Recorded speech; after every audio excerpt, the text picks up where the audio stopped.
Hi guys, this is Alec Turner from the Buckyball Racing Club, and I just wanted to wish Loose Screws Podcast a very, very happy birthday. And my personal cheese recommendation, Cambozola, a delicious blend of camembert and gorgonzola. Check it out. Mm-hmm.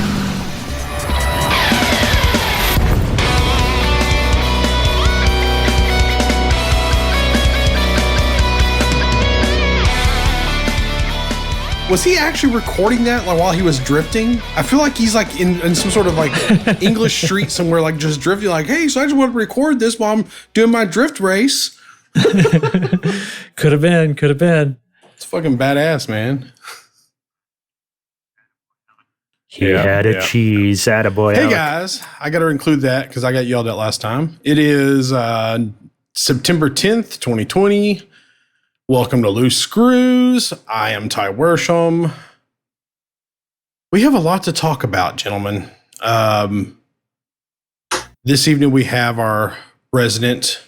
What are we going to call you this week? We're going to call you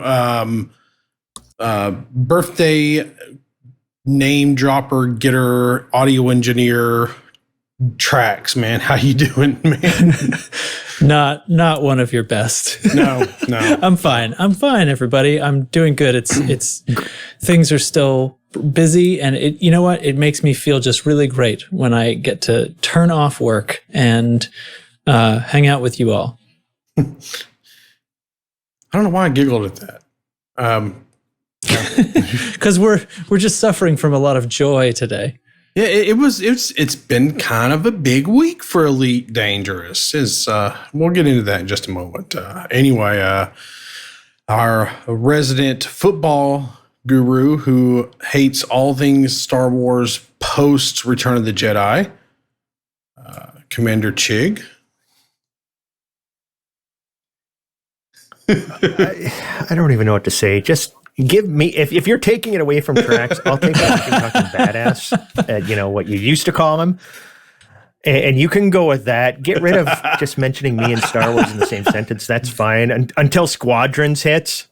And I don't watch football anymore. So there we go. There's three things that we can put in a pipe and smoke. With us is our patented, I believe that Jerry Jones called him the number one Dallas Cowboy fan, Admiral NL Hate. There's worse football teams for sure. Yeah, let's call the Jets. All right. So, number one is that last Tuesday on the 8th, Professor Awan took people out for the Black Flight trip. I missed it because I had maintenance at work until like 11:30, and I get home like 12:30, and I just went to bed. And it was a bad day. Anyway, but big thanks to him for doing that. That was all reports have reported back to me and told me that it was educational and fun, and everybody had a good time. We sure did. Don't forget lucrative. So, was it actually lucrative? Did y'all make some money on there? I made $250 million. Damn! All right. I was not aware that there was money to be made at this. All right. Oh, yeah, for sure. Are you going to ask him how? Well, yes. Oh, well, there was a very large bounty on Chig's head that I collected at the last checkpoint. Oh, shit, that went down.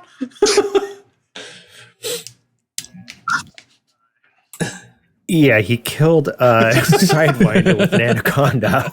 You know, it's funny you bring that up because I think last night I was talking to Dubs and he was engineering his Sidewinder.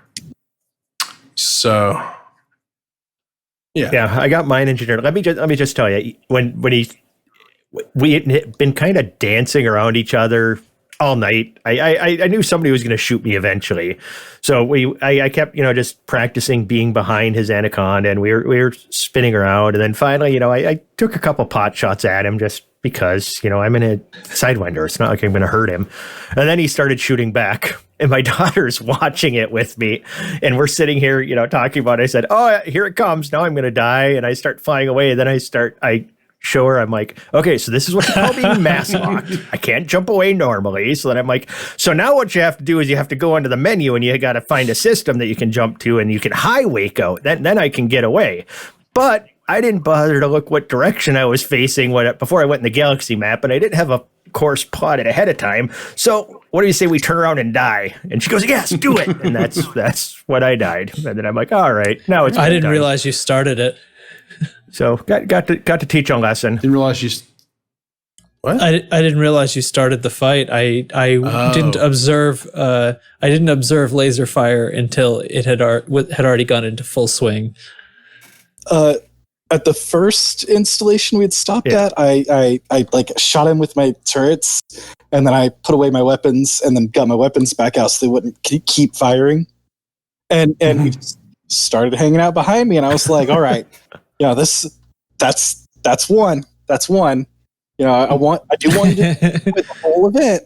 And then later, he ended up firing back, and I was like, all right, man, you said let's go, so we're going now. And, Hey, I had a fully engineered Sidewinder. I figured I had a chance against You that lasted con quite a with while. turrets. Oh my god. Well, I just tried running at that point, but literally a Sidewinder can't even run an Wow. Anaconda I did not know straight that. line. It's kind of funny. That's If I wasn't fucking around, I probably chat. could have gotten away, but it was a good opportunity to show my daughter how you need to chaff. I did do chaff at one point and heat sink, and then I said, now notice I can't just jump away, so you need. I tried teaching her the difference between high waking and low waking, and still, I just at that point we decided, let's just get blown up because we wanted to cause when you Dubs some chaffed credits. near the installation, my turrets misfired to hit the installation, and that's how I got a bounty. oh, that's how you do it. You drag him really close to the Sucker. station. You launch the chaff, let him hit the. That's how you win right there. But at the end of the day, that wasn't the highlight of the evening. What the professor showed us, that was a lot of cool stuff that it just shows people who say that there's no depth to this game just haven't dug at all, because there's stuff everywhere. And I don't know if you got to look at some of the screenshots and stuff that we saw and the voice acted, data ports we got to listen to and stuff. It was a very educational evening. And even for, we all have thousands of hours in this game. For us to all be learning something is just a testament to how deep this game is. I actually did that. I didn't do it with a wand, but I did. I don't know if I have all of them found, of course, but I have spent some time finding those, because there's at one point, and it's probably still there, but somewhere on Canon's website, they have like the path you go through and where you find them and all that stuff. And I don't know if it's every single one, but it's a lot of them. But I started listening to the stream today, and I didn't get to finish it because you guys were streaming it. And as I was listening to it, I was picking up on things I'd already heard. And then I feel like there was one that I hadn't heard before, but I don't know if I'm just old man, don't remember it, or it's something else. But yeah, I'm curious as to if we're ever going to get the full story of the Black Flight, but yeah. I think there's other stuff. I think there's other stuff going on. So anyway, so for whatever reason this week, I have actually been asked two different questions I want to dismiss real quick. And not all of them were done in here. Some of them were done in real life. But it's so weird how the same two questions I kept getting asked over the past week and a half or so. Number one is, and this happened shortly after the NVIDIA launch, I started getting hit with a lot of people asking me, well, do you have to pair an AMD processor with an AMD video card? Yeah, common thought process there. Yeah. I see that a lot. And So the short answer is no, you do not. You get zero performance increase out of doing that. None whatsoever. There is one exception to that rule. So NVIDIA partners with a lot of video game developers. AMD does not. However, when NVIDIA partners with video game developers, they are trying to make a driver set to be as compatible with that game as possible to where you get better frame rates out of that game. That's why we have day one driver updates when high-end games launch, etc. Yeah, most of NVIDIA's driver release notes are like, such and such % improvement in this game. Right. Over and over and over again. Yeah, game ready driver. Game ready, I think they call it. Yeah. It's the trademark I think that just running. means it's not beta, doesn't it? Right. Yeah. And typically they will lay like, this is the, a good example is like with the Microsoft Flight Sim to come out about a month ago now. When that released, the same day NVIDIA released a driver set, and I played it before and after the driver update, and it was a 15 FPS upgrade. No joke. Yeah, that'll be really common right at the release of a game. And they've done that with every AAA title that's released. I mean, they've had, from Red Dead Redemption 2, it's every time. Let me go back to the AMD thing real quick. So AMD, if you pair an AMD processor and GPU, you get zero performance increase. The exception of Ashes of the Singularity. For whatever reason, this developer decided to partner with AMD, and they decided to not partner with NVIDIA. It's called Ashes. Wait, what game? It's a real-time strategy game. Yeah. And a great It makes game sense. to benchmark on. Right. One of the things about Ashes of the Singularity is that there is no cap as to the number of units you can create or have on the screen. Other RTSs, there's like a... There is a soft cap of when your CPU catches on fire. Well, yeah, but that's why this game is so good to benchmark on. But the developer worked real closely with AMD. So if you have an AMD processor and you have an AMD video card, yes, you will see about 5 to 10 frames increase on the one game, Ashes of the Singularity. So if your whole reason why you're building a computer is to play Ashes of the Singularity, then definitely go with AMD and don't listen to us. But if you want to play a bunch of other games and be able to play Ashes of the Singularity with just 1% less than what other people with AMD cards are able to play it, then get NVIDIA. Probably the 3070 is looking like the sweet spot right now. So very sweet. Yeah. The second thing is, and I actually got asked this. I had to pull up some documentation on this at work to prove this, but power supply. We were doing some power supply stuff with servers this week or last week, and the people were saying, well, you can't put the 650 watt in there. It'll overpower it. I'm like, no. Yeah, you can put a 10,000 watt power supply on your computer, and it will not hurt anything. Now, it will hurt it if you put a 250 watt power supply on your computer and you're pulling 500 watts. It will hurt it, most definitely. But this is like a little bit of confusingly named things. Like power supply does not mean it's pushing something, right? It's like a power reservoir would be a less confusing word. That's a good point. And so I had this old electrician. I had the hardest time understanding the difference between watts and volts and whatnot when I was first getting into computers. I didn't understand it. And this old electrician guy, he said, it's real easy to understand. You're thinking about electricity like it's electricity. You can't think about it like that. He said, you got to think of it like it's water. I was like, what? He goes, Water in a hose. right. And he said, volts is the amount of pressure a water is going through the hose, and amps is the amount of volume of water. And then all of a sudden it just clicked in my brain, and it made perfect sense. And all watts are issues. Yeah, watts would sort of be like the amount of, well, watts is work. So watts is like the amount of force, right? So it's the volume plus or times the speed.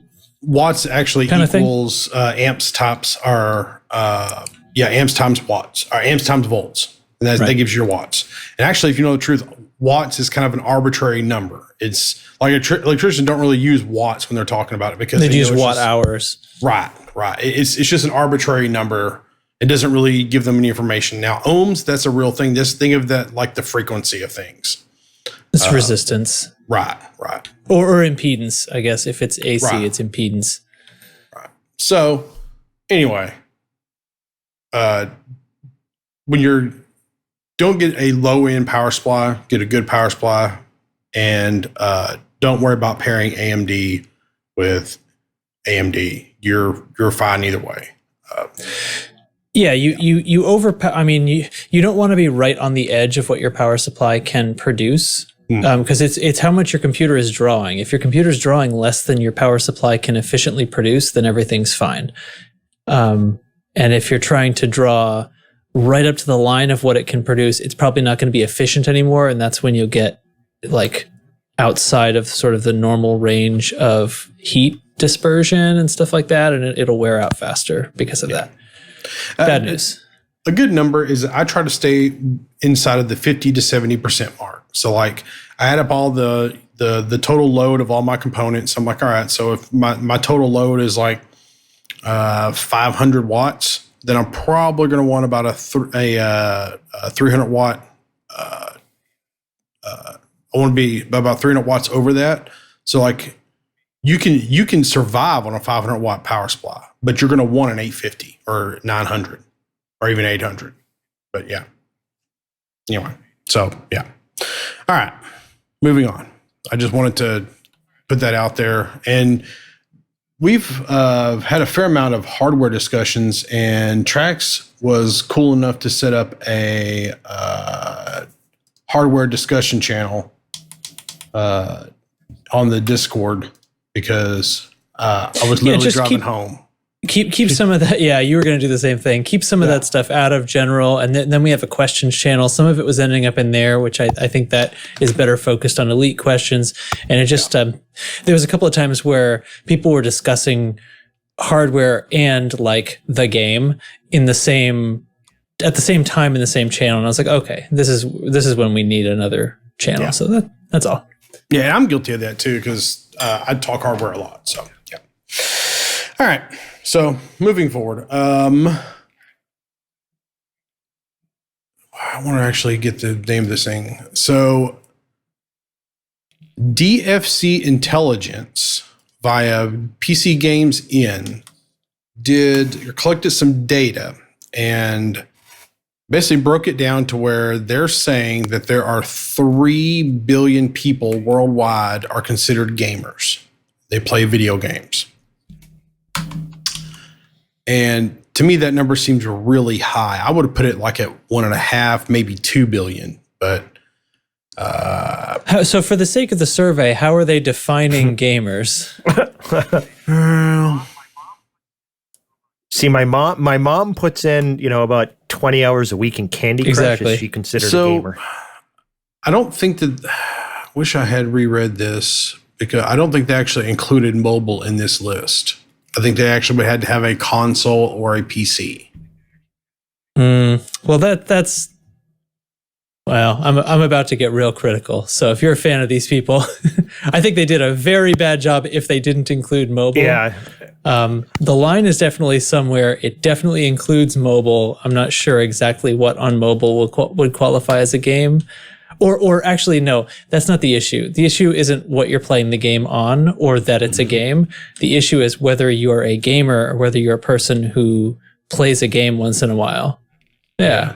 Plays games. Well, the interesting thing about this and why I put this in here, which is a little weird, I know. So number one is 3 billion 3 billion computer players. Okay. Followed up by So 40% of the world's population Roughly, is yeah. considered a gamer by these games. and half of those players Okay. are playing on PC. So Right. Huh. now, they do say there's probably some overlap because of the whole, like most people who own a PC also own a console. So there's probably some overlap. But I'm going to put this in the show notes for people to kind of discuss. I don't think it's that accurate. It's interesting from the sense to kind of think about that there's that many gamers out there. Because I come from a point where playing a video game, like you don't talk about that, like that's in the dark. You don't talk about that because you're a nerd if you play video games. Sure. And now, That was the case years ago. These days, I don't think. I think anyway, so That's it's kind out of the it's kind of window. interesting if they also break it down by location. And I see. I don't get this a little bit. Like 53% are in North America. I feel like there's a lot more Asian people that are playing video games. Anyway, I'm not sure if I'd trust this. Wait. What? 53% of the 3 billion they said are in North America? Yeah, that isn't. I think That this doesn't whole track, thing does is, it? is highly suspect. No, I think I'm reading this wrong because 53% are in Asia. Man, they got the blue colors too damn close. Okay. okay. Just yeah. That's math. I know math is hard. Look at this. All right, this is. Hold on. If you hold on, I'm putting this down. I know people. This is good. Podcasting This is good right TV, here. man. Good, good TV. But This is good. all right, This is good radio. If you look at that, the color of blues are really close together, and it threw me off. So. Okay, I don't know what game is in the headline That's that picture stupid of Fall that, but Guy right game. there says anybody playing that game. Yeah, that everybody. Oh my God. That's the new. Yeah. Not Counter Strike. Fortnite. That's the new Fortnite. Everybody and their mother is playing that because you just walk around and fall down or try to avoid falling down. I don't know. It looks dumb to me. I can't play it.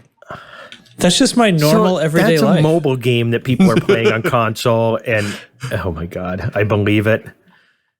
You're definitely that dude in the back, leaning backwards. I can see it. All right, moving on. Good God. PC Gamer updated their top 100 games, and I like it when they do this because it's always interesting to see what falls off, what they add on to it. And I believe Elite Dangerous made 83rd. I'm trying to pull up the right page. If I was prepared, I would already had it pulled up, but I was not. Yeah, 83rd. Now, one thing about this is you got to quantify what they're talking about. Though they're not saying the top 100 games of all time, anything like that. This is the top 100 games you should be playing right now. There are some older games in here because they should still be played, but this is not, this is the top 100 games of all time. This is the top 100 games like in the world right now. If you're going to pick a game to So play, the ones these that are the relevant, games you it's not should even play. in the last year. It's just the ones that are still relevant. Well, Yeah. Interesting. Exactly, because I mean, there's Doom there's is in here, old like old the original games in Doom, here, like and there's old like 1995 whatever Doom. So, Forever relevant. yeah. well, like I see like number 96 on the list is Super Hot VR. That's Yep. a 3-year-old game, which I'm going to mention right now. I was playing earlier today, and my age shows. I threw out my back. Oh my God. playing Super Hot, but I completed the game. I literally hurt my back playing a virtual is, game. So yeah, Well done. It's interesting. Some of these games, like Planescape Torment, is still on here. Dos Ex is from Yeah, the year 2000. I mean, there's 1994 Now, Doom let me 2 also they've qualify got this. on the I don't list. always agree with a lot of things that PC Gamer does because I know a lot of the reviews and stuff are paid for. But that being said, they it's one of those little interesting little things. So yeah. All right. So we're gonna before we get into the cool elite stuff, we're going to do the faction update, and then we're going to do Chig Chat. Hate, are you still coughing? No, I'm here. Okay, Let's do it. let's do it. Incoming priority message. Squadron briefing.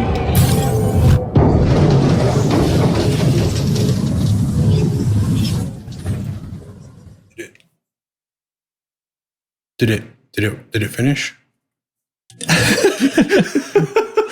Oh my God. That's what she I didn't. said. That's Slow not- clap. Well,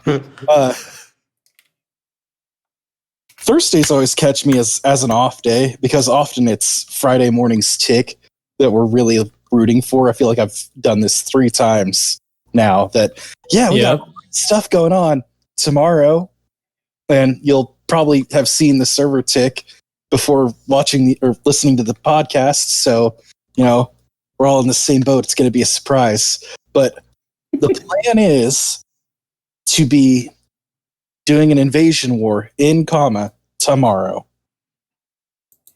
Cool. And right now, it's looking really good. Haven't we been trying to invade Kama or get into Kama since Yes. Corvette Summer launched in Yes. 1978? Nice callback. Okay, just checking. And Nurgle and I have been banging our heads with hammers and screaming and interacting with a very large portion of France in a very negative fashion. What? Don't worry about it. They're fine. I've been watching them. Sometimes the things you say, man. I feel like the Cowboys are going to the Super Bowl this year. But anyway. Holy hell. We actually got more Like the ludicrous. loose All right. screws are going to Kama, period. Man, Let's do it. yeah, I'm actually kind of excited about that. So yeah. Anyway. All right. Anything else, man? Nope, that's it. Oh, hold on. Yes, I do want to give a very solid shout out for McPherson, who has earned 1,000 influence in the last Jeebus. rolling 30 days. Non-slow Jesus clap. Christ. High five, dude. Okay. Oh my God, the guinea pig loves him. Okay. Whoa. This is completely off topic, but I Yeah. just farted. And it was audible. You just set off the guinea pig in a big way.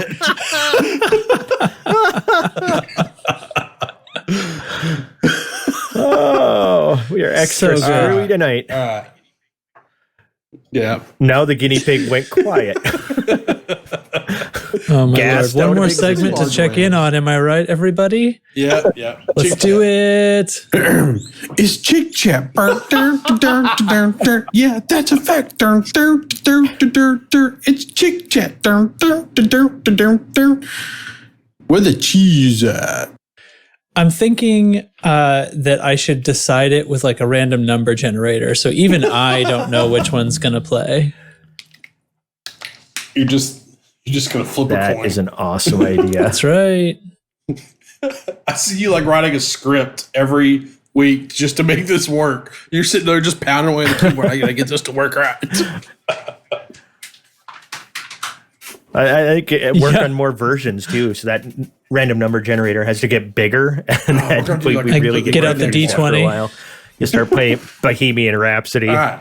Yeah, there you go. All right, tonight, Chick Chat. This is going to be a quick, easy one. I just want some ideas from people with the new hardware coming out, and everybody's all excited about everything.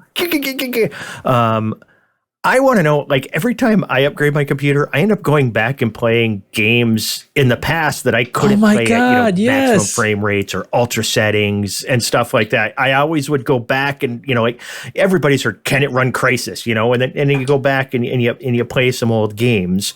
I'll admit, I always end up jumping back into World of Warcraft to see how far their settings have come and putting it on maximum, seeing how much FPS I can get, and, Shadows of the Tomb Raider has its own benchmarking in there and stuff. But I want to hear games that people are going to boot back up that they haven't played in a while, or when they did play it back in the day, it could only play it at, average settings. And maybe this is a game that all of a sudden you're thinking with your current computer, oh my God, I should go back and try that game at maximum settings. I never did that. I want to think of games like that you loved, that you want to try on new settings. And like when the 3080 comes out, right now I've been rethinking whether I'm going to get a 3080 right out of the box, just because pretty much every game I own, in even the current games, I can play on pretty much ultra settings. So I'm thinking I'm going to get myself a 4K monitor first and maybe upgrade my processor and motherboard, and then wait for like the 3080 Super or Ti to come out, early next year. So that's where I'm kind of leaning right now. But because like if I got like the new card, I couldn't even really try to look for improvement in my current game. So that was something I'm kind of excited to do, and I really can't. So I'm kind of in that wait and see kind of mode. So you guys have any games that you're looking forward to trying the new? I don't play any other games other than Elite. Star Wars Squadrons, and I will get to see this game on max settings. I can run it max settings flat, but I play in VR mostly, and I get a solid medium settings in VR. So it'll be awesome to be able to play with like all the settings maxed and some super sampling with a 3080. And I'm looking forward to Star Wars Squadrons, but yeah, that's me. Yeah. Nice. So it's a little weird because like I had a 1080 Ti for pretty much since launch day for quite a while, and then I was gifted the 2080 Ti. He owed me money. Oh, good so it for kinda you. worked out. He said, "Well, I can either give you the money or I can buy you this card." I was like, "Yeah, I'll take the card." So anyway, coming back around to everything here, I have not been in that situation where I can't really push a game for quite a while. However, with the new World of Warcraft Shadowlands, they will be supporting RTX, and they will have ray tracing. Yep. I know it sounds weird to have ray tracing in World of Not at Warcraft. all. Not at all. Have you seen what it did to Minecraft? Yeah. Ray tracing, like global ray tracing, changes any game. True. Yeah. It doesn't matter what the graphics look like. If they're cartoon graphics, it's still awesome. I don't know if they are making if it's going to be a global ray tracing illumination or not. I don't know about that. I haven't actually seen it yet, but I'm interested to check it out when Shadowlands launches. So me and my buddy Gunskill and my cousin Chad, we all took off the week that it launches, like we do every single Warcraft expansion, and we're just going to spend the week getting all of our characters to max level, and then we'll park them until they actually fix the damn thing because it's still broke. So, have you ever gone into WoW and done that, where you turn the settings down and then you turn different settings higher and higher, and if you got a good graphics card, you can actually watch the progression of how that game goes from butt fucking ugly to it's like holy crap. yeah, It's that pretty game does damn not impressive. get the credit that it deserves for the quality of the way it looks. It has an art style that makes it look a little cartoony and stuff, but there are some genuinely high resolution textures and some good dynamic lighting that is in that game that is actually fairly taxing if you don't have a pretty good system. So and ground clutter, draw distance, everything comes into play in that game. Blizzard Blizzard made good games. past tense. But what is our They I agree. Our resident potato farmer though. When you upgrade, what are you looking to get in game? You're looking to presume you're talking about me and anything with just medium graphics settings. So what are you coming from again? Is it a 660 Ti or something? 60 Ti. Nice. I have a pair of 640s in the closet over there from computers years ago. Hey, what do I you use doing those with as coasters on my coffee Seriously, table. you have any Nothing. use for them? Nope. I've got I Are they keep- twins? I keep a lot of stuff. Yeah, they're twins. They were in SLI for a while. And then I have like a 560 and a 570. I might have two 570s. I have a collection of weird stuff. I have a Man, 5. I had this is a rare one. This is a fun one. I have a 9800 GX2 from EVGA. So that was the flagship of the 900 series right before the 1000 series came out. And this is right before the they 9000. Yeah, right. That was actually 9000. So it was renumbered before them. they switched to the 200 and then the 400 and then the 660. So this is 3 generations older than Hate's card. But it is an SLI card in one enclosure. It is two 9800s and they share 2 gigabytes of VRAM. And it fits in one slot. So it's SLI in one slot. It's the worst of both worlds. It's a monster power hog. $600. What did that cost back in the day? Yeah, back before 1080 Ti's were a thing. Is that back when it was still AGP? Is it? I bet you it's an AGP No, they're slot. PCI. They're PCI. Are they PCI Express? Yeah, I don't have any cards from AGP. Okay. Yeah, that's. Okay, I'm curious. I got a random question. We also saw the Xbox Series X. Xbox needs to get its naming down because just think about a parent going to this store and asking for an Xbox. It's gonna be like, yeah, can I get an Xbox One X? Do you mean a Series X? Oh, I'm not sure. So yeah, we'll get off that topic. But they announced the new Xboxes and stuff, and knowing that they're just PCs and they're you're going to be able to play. They're not supporting a new version of Elite for the Series X, but with backwards compatibility, you'll be able to play Elite on it. Are they doing the PC route and just turning on more features so it's going to look a lot prettier? It'll on an probably Xbox just virtually Series upscale X? itself.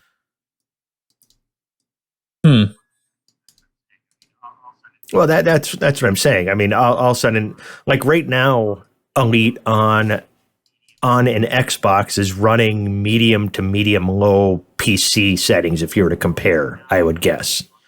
So all of a sudden now they'd be able to run on high settings or ultra settings. More shaders and stuff texture depth. Be my guess, but I don't know for sure.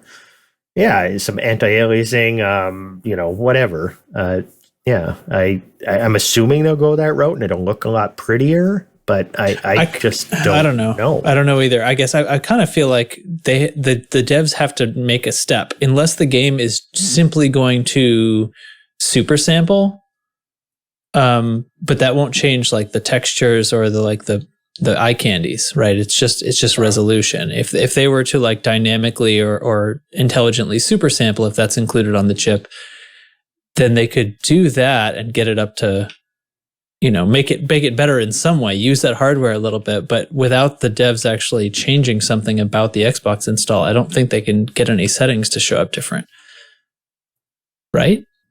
I think you're right. That's why I asked. I don't know. You'd think that they would push it forward with more settings turned on, depending on which system. Some Xbox games. I don't know. And I know Chig has a One X as well, so he's probably seen it, have an additional update that doesn't get pushed to regular Xbox Ones to upgrade visual graphics. So they might do that So you do get more of the eye candy, not just better textures. Yeah. Load times and a few textures. I don't. I mean, I did notice when I went from. I've got an Xbox One S and an Xbox One X. I don't know which Like one X. is better. I think the One X is better.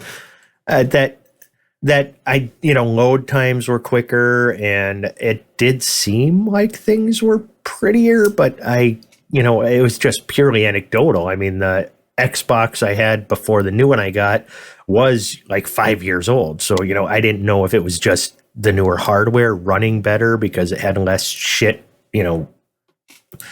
mucking up the hard drive. I just don't know how they work that Something stuff. to think about That's is why I was that a lot asking. of these games, like they'll ship with 4K textures in the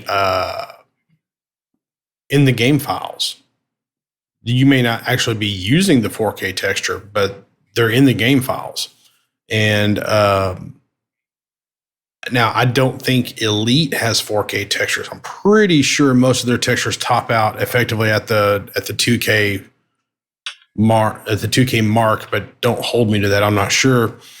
But I think, when games go to the new Xbox, whatever, and they're on the 4K, whatever, I think it'll just load up the 4K textures if they're available. So there's not really an upscale involved because the textures are readily available. They just couldn't load them because of the memory limitations. A perfect example is the Call of Duty Modern Warfare. That game actually has 8K textures in the 240 gig installation file, and unless you have an 8K system, you're not really seeing them, but they're there.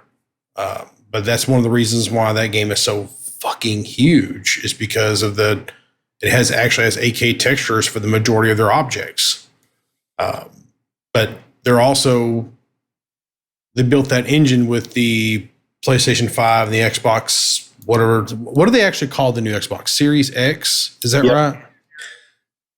Yeah, the S and is Series the smaller S. one, There's right? two. There's Series Okay. X is the the one that looks Yeah. like a Bluetooth speaker, and the other one looks Yeah, we'll like go a refrigerator. Is that what we're going with? And sidebar here, the PlayStation 5, I'm sorry, PlayStation people, it's ugly as shit. I don't know what the hell they're thinking It's a on that. It is router. ugly. It is one of the ugliest pieces of. I don't want You to gotta decorate it in with my a hat. living room. Yeah, it's the ugliest piece of hardware I have seen Sony ever create. It's awful. It is ugly. We'll get used to it. I don't know. The Walkman wasn't Walkman. very attractive. Hey, let's get down to it here, Yeah, right? yeah. Yeah, let's get to the nitty gritty. All Yeah, right. I promised Jig Chat wouldn't get us sidetracked, and it did. So let's move on. So, God damn it! how do we want to do this? I've been debating so I want to save the VR news and the ship interiors for the last bit. So number one, there was a little bitty patch on Tuesday the 8th where they fixed an 95 issue. megabytes or something. Yeah. Fixed an issue when reading inbox messages in Super Cruise that caused the game to crash. Fixed a bug causing delays and disconnections when entering a location with fleet carriers present. So hopefully, I think that is the blue tunnel bug that people have been having. Hopefully they'll fix that or help fix that. Hoping. Fixed a UE focus issue, which allowed players to sell ships in the background while using carrier management. Okay. I think allowed is a funny way of saying that, right? Like Yeah. somebody may have accidentally sold a ship in the background without realizing it, but Yeah. it's just a funny phrasing, right? This one here is what trips me out. I want to meet if you're one of the people out there who is doing the weird things to figure out different ways to do mining stuff, please message us so that we can get you on the show so we can figure out how you figure this shit out. Because this one here is stopped depleted motherlode asteroids from respawning when a player flies a ship-launched fighter beyond its maximum limit. Yeah. Who the fuck figured that out? Who brings their SLF mining and then figured this crap out? Anyway, whatever. Moving on. I know. I wouldn't know when the last fighter bug was discovered. A lot of people stuck them on mining ships so they could, Right. take advantage of it. But I would think that a lot of people, when they fixed the bug, stripped them out. But apparently, there's some guy out there going, no, I got one more. Honestly, I think at this point, because of little things like this that happen, people fly out there with just random shit to try to figure out how to reset it. Because then you can exploit it, whatever, for however long. If you can figure out a way to get that to reset. Okay, logging to menu doesn't do it. Logging to desktop doesn't do it. All right, let's shoot it with a fighter. Let's shoot it with a probe. But, I think that's the point that we're at, because it is a large community that mines. And I guarantee you, they go out there with every freaking possibility of stuff you can do. For sure. Insanity. All right. So the other little bit of news before we get to the big news. So yesterday, and I'm going to read part of this, and then we're going to read the little questions afterwards. Okay. From Paul Crowther. Said, greetings, Commander. Says, you will have seen the events today, which we'll talk about in just a sec, and I know it's a little out of order here, so bear with me. There's reasons why I'm doing this. He's talking about the Galnet post. The community development teams have been constantly reviewing the feedback that's been shared by you. We all understand the importance of this content to the community, and we appreciate your incredible patience. We've been putting necessary focus on Odyssey. To ensure that focus continues, we have assembled a dedicated new team to ensure that content like CGs, bonus weekends, and of course Galnet are back in the game. It is with great pleasure that today we share with you a glimpse of our plans, some of which you already have seen roll into action today. And then this kind of leads into the fact that we had a Galnet news article drop, which is about terrorist attacks on Imperial starports. But the stations are burning again. Yeah. One thing I want to slide in real quick, if I can find where I put it. At the end of the Galnet article, the Neo Marlinus use of portable military-grade explosives is unprecedented, suggesting an increase in resources. That is the end of the article. Yeah. Well, I mean, these are. Well, anyway, this is the start of. I think if Ty keeps reading. Yes. Right. All right. So today's Galnet article is the first piece of a new multi-arc narrative set to extend beyond the launch of Odyssey into 2022. So 2 years out. Featuring new plot threads and some returning favorites. He's misspelled favorites, although it's spelt the way that Europeans spell it. But they're wrong. This galactic story will be shaped by you, our players, to ensure that it reflects the living game of Elite Dangerous. If you're wondering what that means, you can expect Galnet, community goals, bonus and seasonal events, an ongoing multi-arc narrative extending beyond the launch of Odyssey into 2022, opportunities to reshape corporations and markets, and the potential to change the diplomatic landscape of the galaxy as we know it. There will be twists and turns, excitement, opportunities to make your mark, and of course, bountiful rewards. We're excited to continue rolling this out, and we can't wait to see how you get involved. In addition to the announcements for in-game content, we'd also like to take the opportunity today to answer some questions. So we're going to stop. Let's get into it. We're going to stop at the questions thing. So number one, this is the narrative that I have been wanting them to go into. This is the Odyssey that I have been kind of wanting. This is it. Please give me more of this. Galnet's back there talking about community goals coming back, bonus and seasonal events, awesome. And this right here, the potential to change the diplomatic landscape of the galaxy. We've already kind of had that a little bit with I can't think of the name of the faction, but the faction getting Yuri Grom into the game, and having a whole new power player because of that. I think that this is basically saying, hey, we as players will have the ability to change power play. Like we could take some people out of power play. Like maybe we could finally get rid of all the Imperials and it'll just be the Federation, Okay, maybe not that, but okay. I mean, I think that that's what they're telling us here, that what we do now and into the future will have bearing on what happens with Odyssey and power play. I think that this is the power play, and this is me just speculating. So, go ahead. So you know how when you're feeling really down, I kind of try to pump you back up and say, hey man, like let's keep some perspective here. There's a lot good going on. Let's wait and see. Let's not get too. So I think my role is to bring you back to center. So now you're wildly overexcited about something that is probably minimal. Changing the political in the galaxy. I'm thinking about like the Golconda. Like, is it going to be a federal station or is it going to be an Imperial station? And it's not going to be an Alliance station because their rescue ship is parked like way too far away and nobody's going to do that. That's the kind of thing I'm imagining. Like it's a CG, and depending on the winner, a station will appear that will be aligned to either power faction. That's kind of more in the zone of what I'm thinking, rather than delete a power play.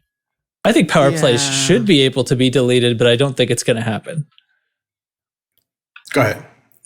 Let me jump in. A couple things with this.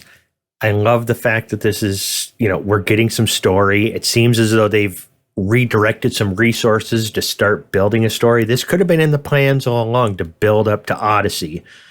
The only bullet point they have there, the ongoing multi-act narrative extending beyond the launch of Odyssey into 2022. They're jumping to 2022. You realize that tomorrow is 9/11/2020. I'm scared enough about surviving tomorrow. I'm not looking forward to 2022.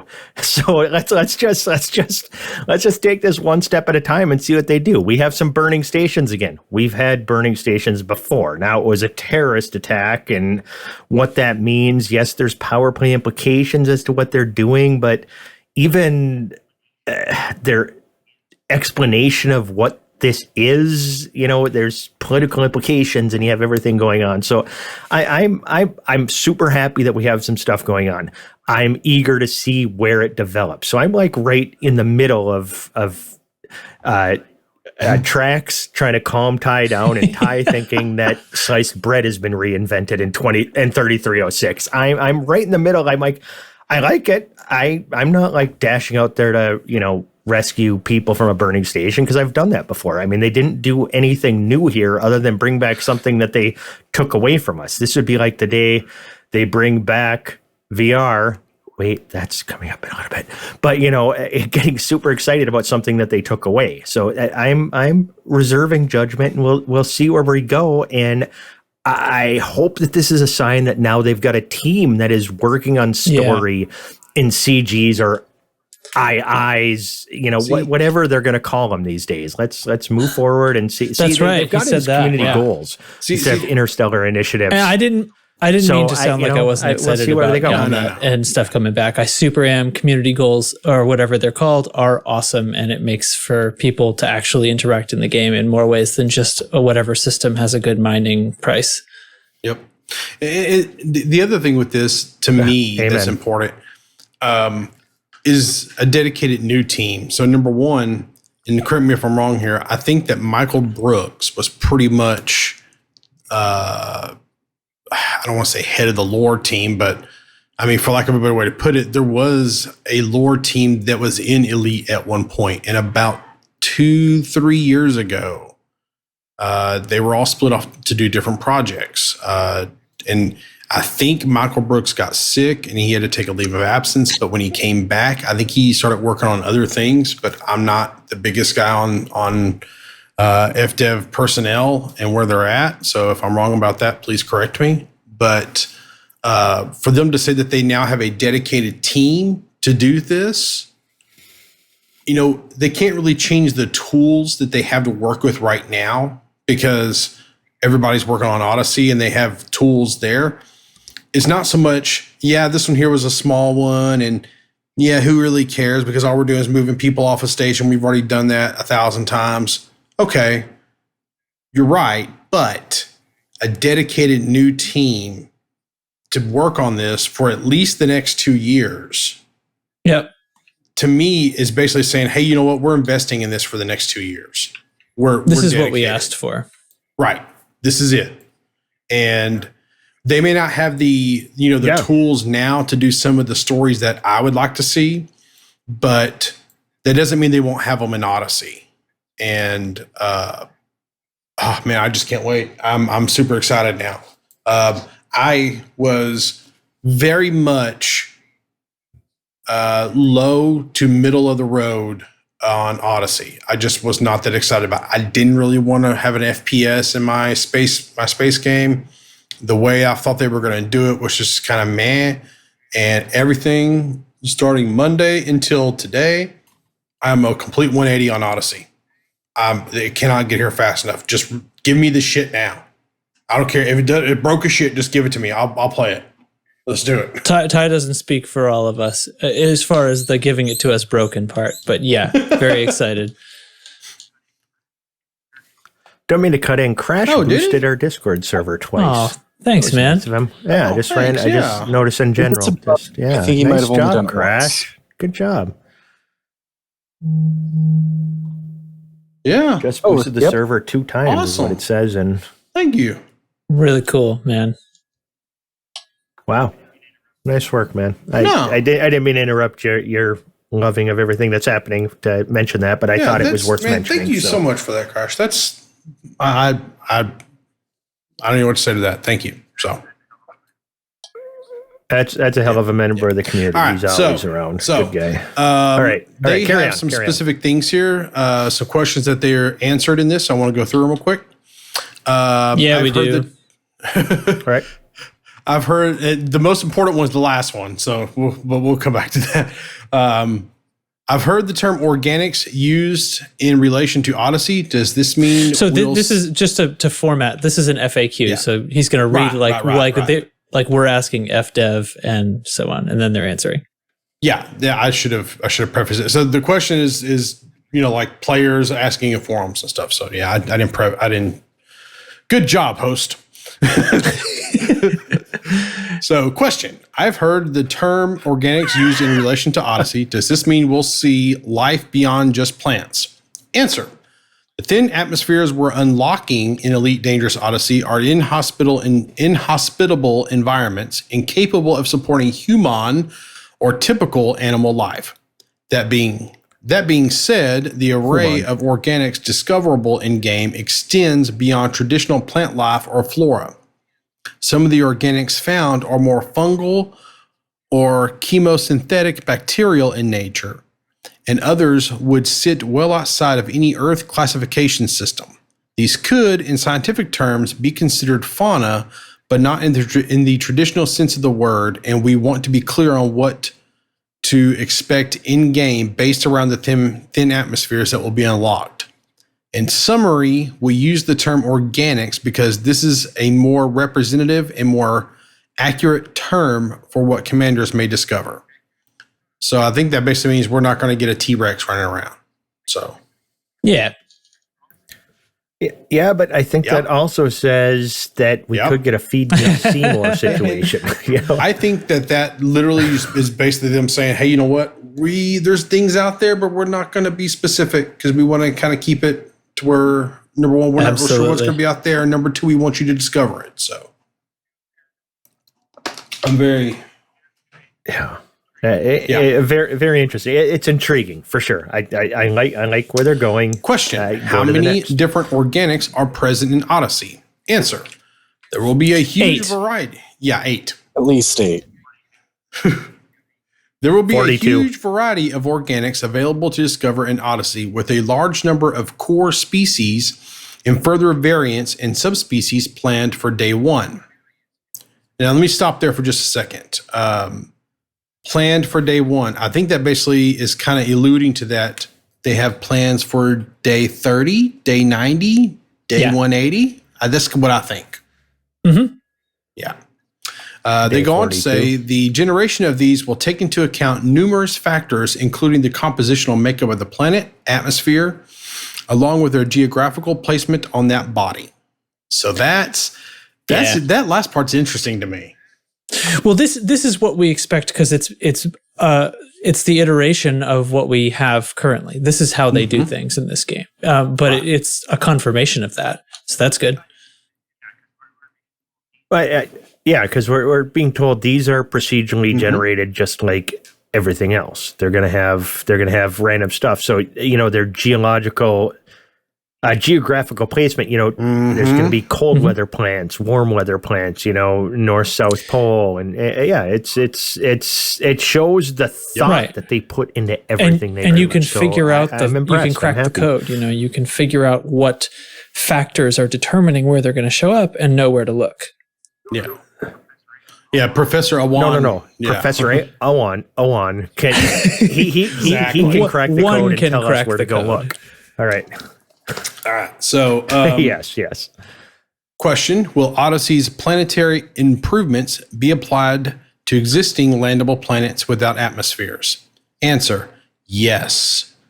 Improvements- well, I was not clear on this. Let me finish reading it. So, yes, Okay. the improvements to Odyssey's planetary tech will be applied to our entire galaxy simulation, so planets without an atmosphere will be more breathtaking than ever. Also, nice little pun there.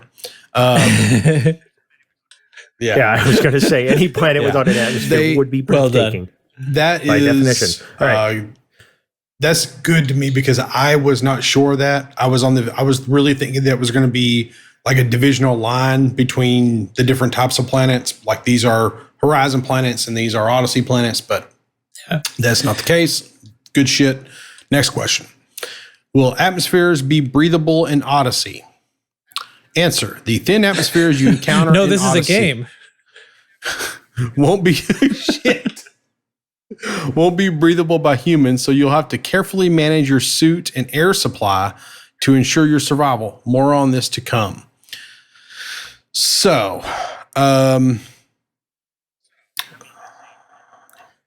Let me just say, this is like a no-duh situation. Obviously, if you're in your ship, you've got a fuel level that you run out and you can't breathe anymore. If you're in your SRV, you run out of fuel, you can't breathe anymore and you die. I agree. That was a gonna be the stupid same question. thing. And we knew that it was thin atmosphere, so we knew we weren't going to be walking around without our suits. So this was kind of a I'm not going to say a it kind of was. question, but However, it I kinda was. think the way that they were, I think the way that they answered this is interesting because the way they answered is basically saying to ensure your survival. I think that basically means that they might be implementing some survival game elements. Maybe not like eating and drinking and crap, but maybe like a heat and cold management thing. Like Could be. if you get Could be. too cold of area. I could see that, but I think it's more just you're going to have a gauge on your arm, and you need to know that you need to get back to your ship before you run out of air, Arm gauge is or confirmed. SRV, Yeah. or whatever it may be. Hollow HUD on the inside of your helmet. Thank you. I want to look at my arm. HUD. Everybody knows oxygen supplies are on your Definitely arm. want to man. look. Maybe that's one button will do. It'll bring up your arm so you can be Yeah, like, all right, there's my fuel level / the temperature. Yep. Actually, I have a probe inserted. It was kind of interesting. Somewhat. Like I believe it was Go on on. Apollo. They actually looked down at their chest plates to see their oxygen levels. Like they can't actually see them. They have to have a little mirror on their arm to look at. Right. They had a mirror. Ignorance is Anyway, bliss. Go on. question. I noticed there are different suits shown in the dev diary. Are these available to all commanders? Answer. Yes, there are just a couple of, these are just a couple of the designs that will be available to all commanders, regardless of body type. We just chose to show commanders with different loadouts. There's going to be suits for What I'm fat doing people. is making I my love it. commander as All right. fat as possible. So, I don't even know if you can even do that. I don't know if you can mess with the bodies. I don't think you can. Update to Hollow Me for the sake of having a whole body now. Probably It's phrasing. 13 years in the future. They can just give me some pills and let me get rid of that. That's what I think. All right. Question. How many types amen. of suits will there be? So let me just stop there for 1 second before I read the answer. I hate questions like, hey, how many suits are there going to be? They're not going to tell us. They're never going to tell us until the day it drops. They could have 2 suits planned. They're not going to tell us until it drops. It does feel pretty unimportant. Yeah. Yeah. Well, yeah. Think about it. They can procedurally generate 400 billion systems. I think they could come up with a bunch of different suits in the last second as they move forward. So yeah, I agree. Well, the number of suits is irrelevant. The question does add information, though, right? Or Right, the answer, right. yeah. So the answer how many does, types yes, of suits it will there does. be? Answer. While we can't share an exact number just yet, we can confirm there will be a variety of suits in Odyssey. Their differences will extend beyond cosmetic changes, with different suits specialized for different gameplay activities. Okay, so that basically means that there's going to be loadouts for your suit. Yeah, the suit, it's like a ship. And honestly, most people already assume Well, that. I just yeah, Well, but that was a big thing. I think be- it Right. could have been to the effect where like the suit itself is a cosmetic and then the loadout is the equipment that you attach to it. But I think it sounds like it's going the other way where it's like, I want a suit that has this loadout, so I purchased this suit. right. I think it could also be like, well, this is a suit for cold environments, and this is a suit for hot environments. Oh, it could be. It's a Yeah. suit exploration. Seriously, the next question just. I'm just What gonna were you hit my saying, head on Hey? the desk. Go ahead, read it. This is a suit for exploration. This is a suit for combat. Oh yeah, yeah. The different kinds of suits. Yeah. That's kind of a good point. I wonder how, like, I wonder if we're having like different kinds of combat, like oh my god, stealth suit. Well, Stealth suit. this is how I took it, right? More Right. more armor slots, more oxygen Yeah. because you want to go exploring longer. different optics or there's- something. There's all kinds of things they could come into. Yeah, Yeah, Yeah. that's how I'm taking it. yeah. So last seems question here logical. is: will the suits have a flashlight? All suits come equipped with a flashlight for exploration. More on this later. So first of all, think about this for just a My minute. head. They come equipped with a flashlight. Does that mean we're not going to have night vision? Or are we going to have flash?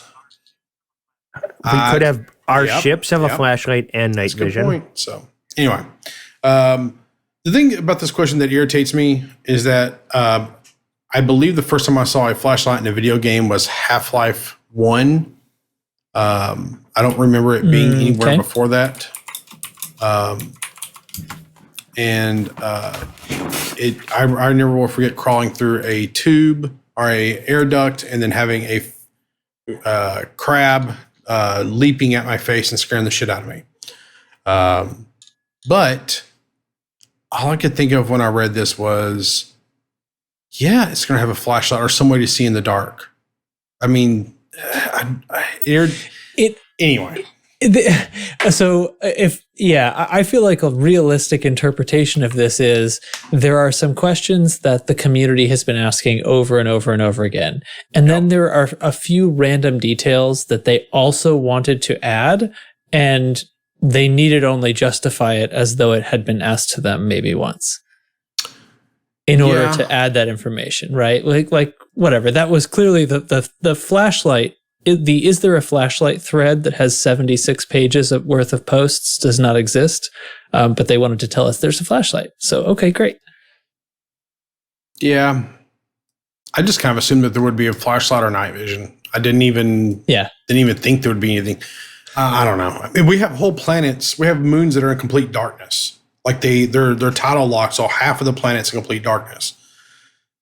Your ship has lights. Your SRV has lights. Your fighter has lights. Why would this was a concern of no one, but now it's confirmed, so we're fine. Anyway, all right, we're up to the big stuff now, y'all. Y'all ready? Y'all ready for the big stuff? Tracks, do you want to, well, hold on. Let's talk about the one kind of letdown thing, and then we'll talk about the one big positive thing. So the one kind of letdown thing is, so Arthur told me at Wednesday, posted a little thing about ship interiors and VR. We'll come back to the VR thing. So ship interiors. Another topic we know players keen for more information on is around ship interiors, and we wanted to clarify our position on this. While Odyssey will see players explore a wide range of on and off-world locations, including ship interiors, station interiors, including station interiors. Ship interiors will not be included at launch.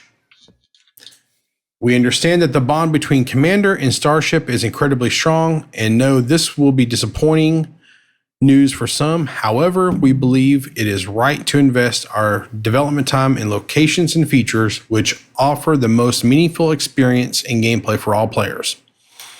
Rest assured that Odyssey will offer a great variety of long requested locations to explore, both on land and in space, which we'll be sharing more details around very soon. All right, so number one, while I have been kind of of the mindset that I don't really know what all you could do in a ship interior beyond vanity stuff and some small multi-crew things. I have wanted my ship interior, so this is a little disappointing. But they did say at launch, so they're coming, or at least we think they will. They'll be fleshed out at some point. Sure. But this does mean that we're going to get a teleport similar to the SRV in the fighter. You'll hit the little thing, a little animation will play, and you'll teleport outside your ship. Little disappointing. But I don't even know beyond, like, I feel like I would spend 5 minutes walking around my vet and then be like, all right, done with that, get back in and fly off. Like, I don't see me being in my vet a whole lot. Perfect example is Star Citizen. What little bit of Star Citizen I've played, it's kind of cool to walk around your ship, but about 5-10 minutes later, you're flying in space and don't even care about walking around your ship. So, yeah, it's kind of disappointing, but, whatever. What do y'all think? Well, ship interiors, for me, like, I've said it would be interesting if it was a vanity item in ARCs buy items that we could do it and they didn't add gameplay to it. And I don't know how much I would pay to, get to walk around my favorite ship and have a bar and living quarters and bring multi-crew, have you guys, we could be doing this show from inside. Sitting around the table. The galley of your, sitting around the table of your Corvette right now, if we had ship interiors. And, we could invite guests could come sit, it would be super cool. It's something I wish, even if there's not gameplay, I think it's something that would be super cool.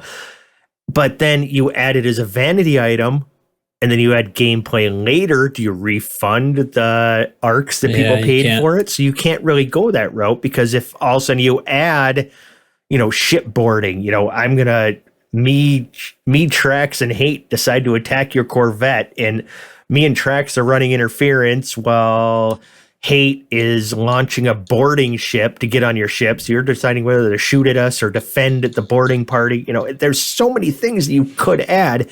And I understand why it's so difficult for them to add it, because how do you balance that between a single pilot playing and a group of people doing something? You know, it's the game is just so complex. So I understand all of that. And while I'm disappointed I won't get to walk around my ship, I understand why. But the fact that they recreated our entire fucking galaxy and they can't do those things, you know, they exceeded my expectations so much by creating this game to begin with, that I'm always disappointed when they can't do something. Yeah. You know what I'm saying? That's a funny way of putting it. That's my take. I also am of the opinion that it is cool to walk around the ship, and to not have the teleport would be kind of neat, right? But I don't think that's where the most significant part of the gameplay would be, and so I don't think that's where it deserves the focus. But it sounds to me like it's all, you know, all in due time kind of thing. Yeah. If they keep this game going for the next 30 years, all this stuff will be in here eventually, right? I mean, we got to accept that, but it would take the constant adding big chunks. And for me, Odyssey now has become, they're adding this whole being able to walk around thing. That's a game loop that they're adding that wasn't there before. And if you look down the line, they were going to have to add that eventually. If they want this to be this all-encompassing, we can explore our galaxy. That's where this expansion to me seems like a huge stepping stone to just increasing the amount of shit we can do in the galaxy. Yeah. All right. Hey, you want to jump in on that? Hold on. I'm sure. All right. I think what I want to say is going to come up later. So let's continue. All right. So now for the cool thing, because we finally have some definition and some information about VR and Odyssey. And I'm going to read it. This is, again, Arthur told me, and we'll talk about it afterwards. Greetings, Commanders. We hope you enjoyed our first Dev Diary release and stream. It was our pleasure to bring you the latest news in Odyssey, and needless to say, we can't wait to share more info, yada, yada, yada. We are aware that there are lots of questions in the community. We'll bring you a more detailed FAQ for these very soon. We felt it was right to update you on a couple of the most discussed topics, specifically around VR and ship interiors. So, VR and Elite Dangerous Odyssey. We understand that our VR players are keen to know more about how the transition and gameplay will work in Odyssey in VR. With that in mind, we would like to share our current plan for how that will work. In Odyssey, players will be able to fly down to planets, fly through atmospheres, drive along planets in their SRVs, all while remaining in VR. When disembarking your ship or SRV, players will be presented with a projected flat game screen in their VR headset in order to continue on foot. Players will, of course, be able to remove headsets if they so choose, but this will not be a requirement to continue your adventure. There will be no requirement to boot between Horizons and Odyssey in order to continue your journey. We understand that VR is a big part of Elite Dangerous and a feature that holds a dedicated and passionate community. However, we do strongly believe that VR should only be enabled for on-foot gameplay when we have an experience that truly matches the same quality bar that we set for our cockpits. That said, we do hope that this implementation will allow our VR players the best possible transition between their VR experience and exploration on foot. Yeah. Could not have asked for a better thing. Well, okay. Okay. I mean, the best thing would be yeah. I mean, it's fine. This is the answer that I wanted and thought was a realistic thing to want, for sure. All right. I'm talking already, so I'll just go ahead. So, I feel like two thoughts that I've had are confirmed, and that's the issue is controllers. Right? That's the real issue with VR. I think at least that's a significant part of the issue is the controllers. Obviously, their game engine already runs in VR and so on. It's about controllers, and maybe getting up out of your chair. And it's not like a transition. It's not like, but what about the teleport and stuff? Like the teleport's happening anyway. So anyway. The other thing that I think it confirms for me is, and this is like everything we've been talking about tonight, like all the way back to Galnet, is once again, and this has happened so many times, it proves that they do listen to us, even if they're pretending they don't for months. They do listen, and they just don't tell us until they're totally sure. There's no way that they wouldn't have said this months ago when they first said VR not at launch, and then there was that other sort of like we had some kind of like personal communiques that were like, we're just not sure where the demarcation is right now. Like I totally believe that, and I totally believe that like a couple of days ago it became set in stone that this is where they can put the demarcation point at launch, and they told us pretty well as soon as they could. I think that. And I think they deserve the benefit of the doubt. And this is just more confirmation to me. And this has happened so many times. And now it's happening again. Like, so, they have my confidence. I believe they're doing what they can to make it as best as they can. And I'm pleased. I was not going to buy it if I couldn't play in VR at all. And I'm totally happy with like the screen inside of my headset thing. Like that's fine. And I'll be even happier when we finally are able to integrate motion controllers and get off of that projected screen. But as long as I can play in VR, day one buy for sure. The only thing that I'm still checking on is how I'm going to purchase, because there's probably some people out there like me. I play on Oculus and I also have a Steam install on one account. Because I got like partner keys for those things back when you could do that. And I asked support, and the answer right now is we don't know yet. So stay tuned, I guess, for more info on how should one purchase the update if you are trying to run it in Oculus and on Steam, because I obviously don't think I need to buy it twice, but so we'll see. Yeah. Well, so I'm actually kind of in the same boat, because I do the same thing you do with Steam and Odyssey, but that goes back to when the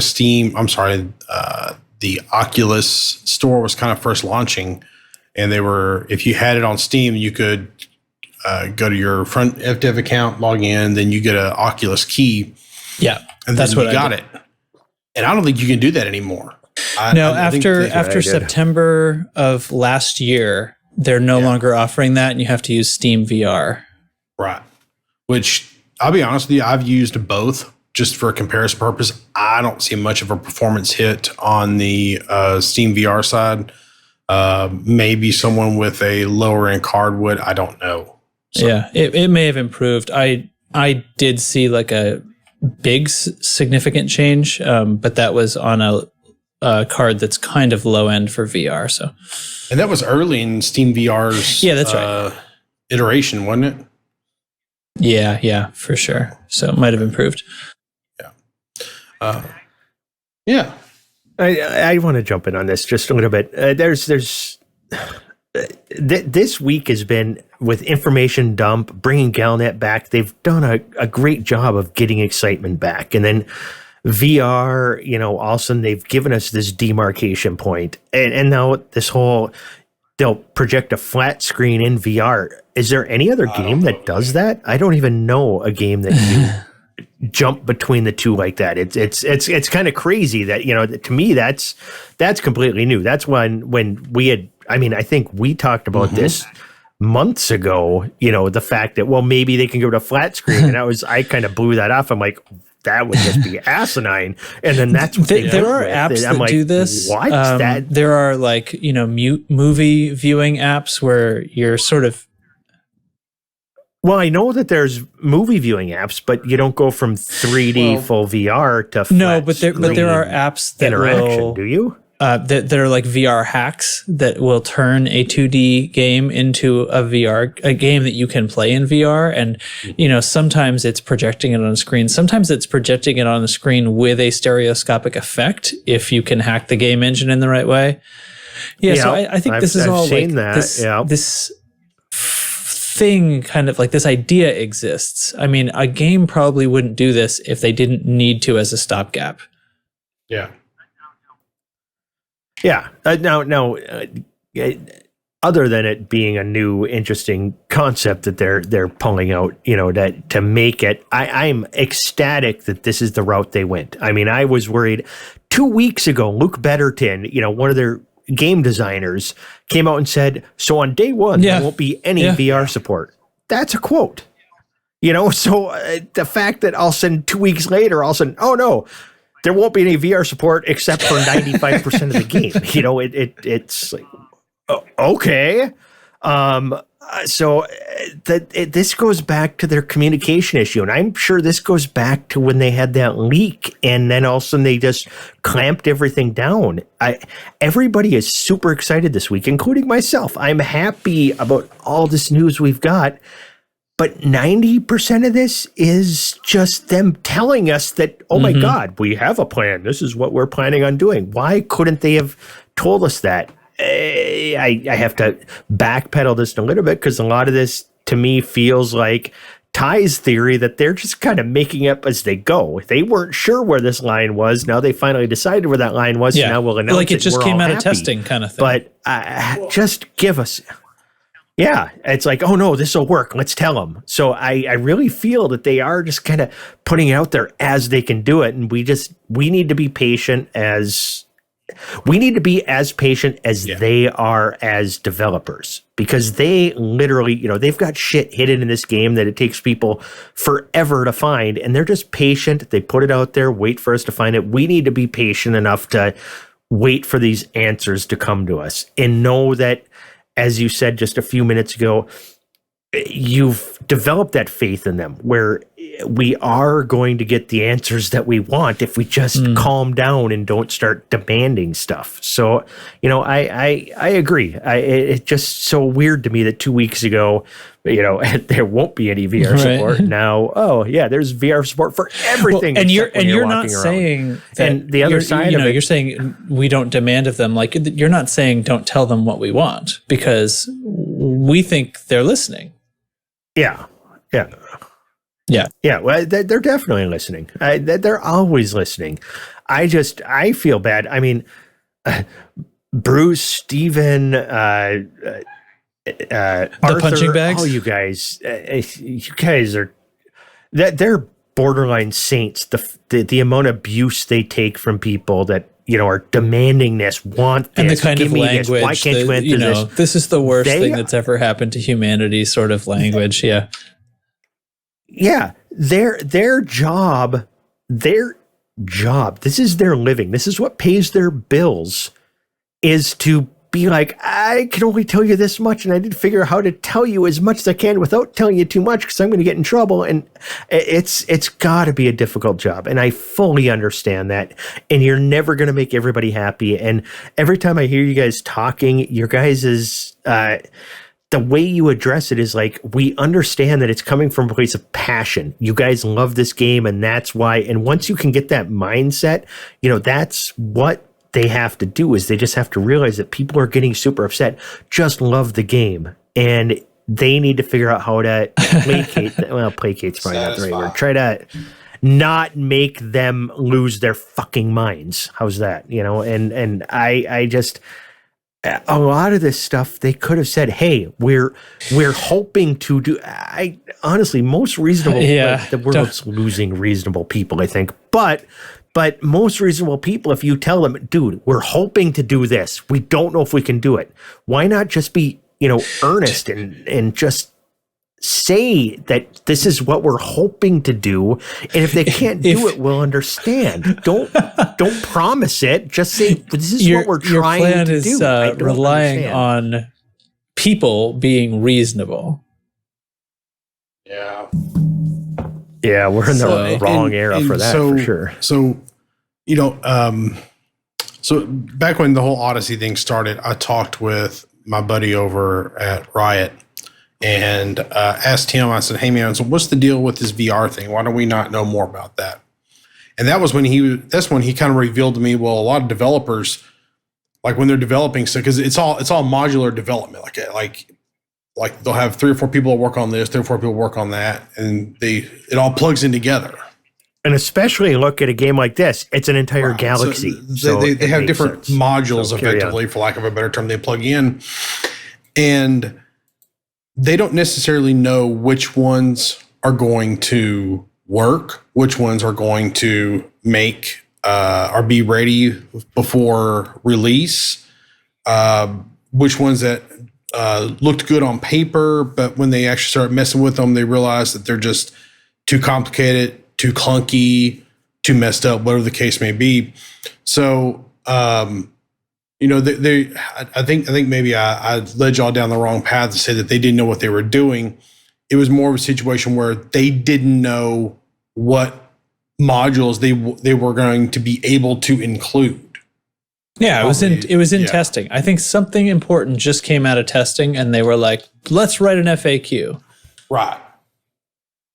And anyway, I agree. I think that it came out, and then they're like, "Oh, this is how we're going to be able to do VR." Think the gods, these people will be happy, or at least somewhat happy. Yeah, and it's exactly what we started squawking. Like the reasonable among us, I think, when the VR isn't ready at launch announcement happened months ago, we're like, technical challenges, understand.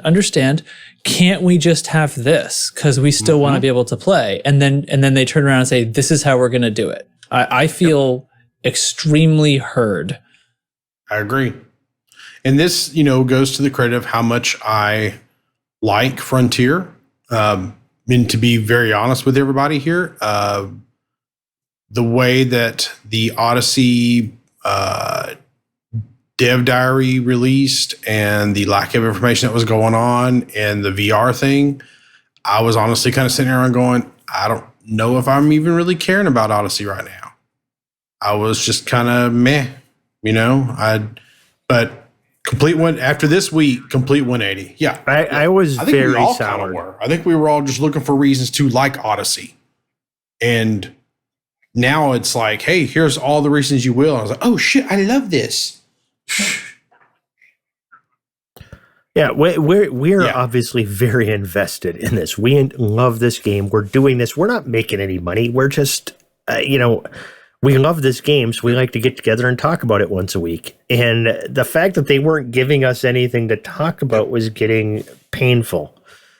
So this week was a breath of fresh air. I'm excited. I mean, I live my life cautiously optimistic. I'm a glass half full of middle of the road whiskey. I'm not a glass half full of good whiskey. It took a lot guy. to get you as down as you were. I was happy. Yeah, it did. I really felt like I was just being pulled down. I'm like, why? I want to love this. Why can't you give me something? And now it was a good week. For me, it was a good week. There were 2 big things that really made me feel like they did a 180. One was the VR thing, and 2 was the when they said we have a dedicated team for lore, and our new dedicated team for lore. And I'm just like, okay. You officially will now get my dollars again. That's the other thing that was directly asked for. I would have rather had a dedicated team for data, but oh Lord! Oh, instead of lore, Star Trek man. thing, got it. Boom, sorry, bad. Nerd dad joke. Sort of nerd dad joke. I guess. Yeah, well, that's another thing, like directly asked for by a lot of people. And directly listened to, I think. Yep. And I also, I really feel like a lot of this is, I feel like the stagnation feel of the game was because they kind of had to crawl into their caves to develop. And then we had the virus. I think if the virus hadn't happened, I really think that we would have got this information probably 2-3 months ago. Yeah, probably. I know they said that it didn't, change their release schedule or not the release schedule, their development. But Promotional. With the It fact has to have that we didn't changed really testing and stuff. Yeah. With the fact that we didn't have a Gamescom, with the fact that they didn't have the community events, and we didn't really have a LaveCon, I mean, you can't tell me that didn't affect things. I know we've been talking about this for months and months and months. I still think that shitty leak they had back in the day is what caused their fear It did to release nobody information. any favors. And here's the thing about this: when it comes to video games and leaks, I'm a huge believer. It does, number one, it does the development company no favors. It followed very closely by all you're really doing is fucking the players. If you have information on a video game and you release it, you are fucking the players and you don't even realize it because you think I got this little thing. I'm going to show everybody. Well, what you're actually doing when you do that, you're making it to where the development team, it's harder for them to give you to give out information. Last year at BlizzCon, I can't think of his name right now. He gets up on stage and he's like, "Oh man, I'm so excited to show y'all this." But then I checked Reddit this morning, and every single video that we were going to show here is already out. Bummer. Yeah, and he basically just basically just kind of had the attitude of, "Man, you guys knows what's up, so here's the video." And you could just tell he didn't want to be there. Now, you think he walked back from BlizzCon back to his office and started working on the game that he was supposed to be working on with like, "Oh man, those guys really loved what we did. I'm so excited about it. We can blah, blah, blah, blah, blah." No, he walked back to his office going, "Well, they seen it. Yep. Don't really give a shit now." So I'm a huge believer leaks when it comes to things do nobody any favors. And I really think, even though I have been kind of promoting the leak a little bit, going back to always episode 1 of this game, of the show, is one of those things where it's kind of like, I don't want to promote the leak. I don't. But when it's already out and everybody knows about it, you can't not talk about it. So. Right. It's like nobody leaked it to us and we didn't make the call. Right. And then it became news. So shoot, now what am I going to do? Right. So it's I think if you're leaking information like that, you're just kind of a piece of shit. So sorry. That's my 2 cents. Hey, you were going to say something. We've been talking for a while now, man. During Art's forum post on Wednesday at 10 a.m., he put a very loaded line into the second to last paragraph. The excerpt, "Rest assured, the Odyssey will offer a great variety of long requested locations to explore, both on land and in space." There's that permanent graveyard that I am super stoked just to go float around in. Interesting. Earth's moon, Luna, you can go outside, look at it like right now, and it's in the game. Mm-hmm. Right now with Odyssey. In theory, the rules state that you should be able to land on it, but it's permit locked. Right.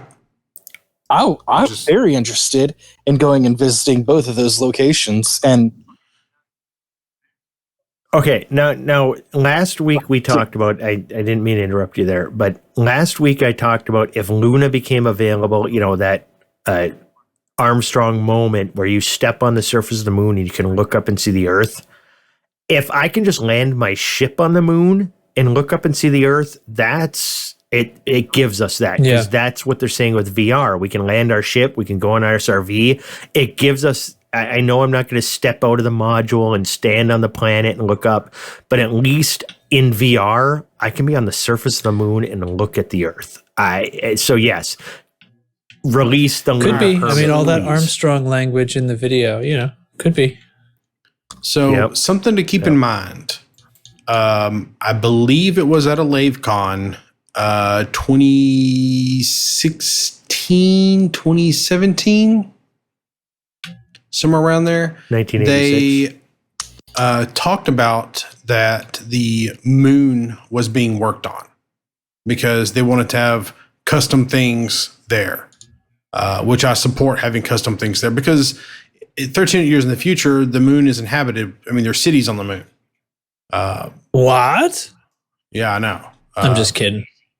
So the theory was that Crazy. we were going to have a custom-made moon shortly there, or come out shortly there after LaveCon, and we are 3-4 years down the road and we don't have it.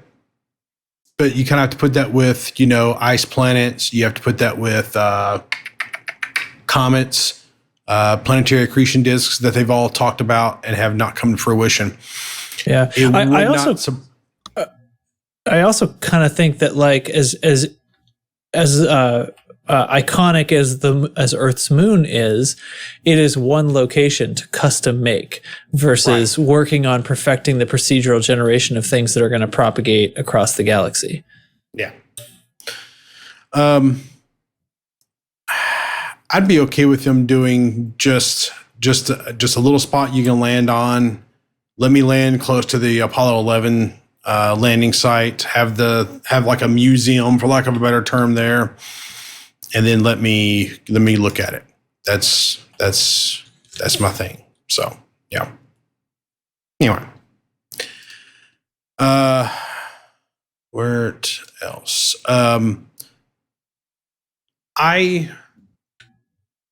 I really like what they've done with the news coming out this week.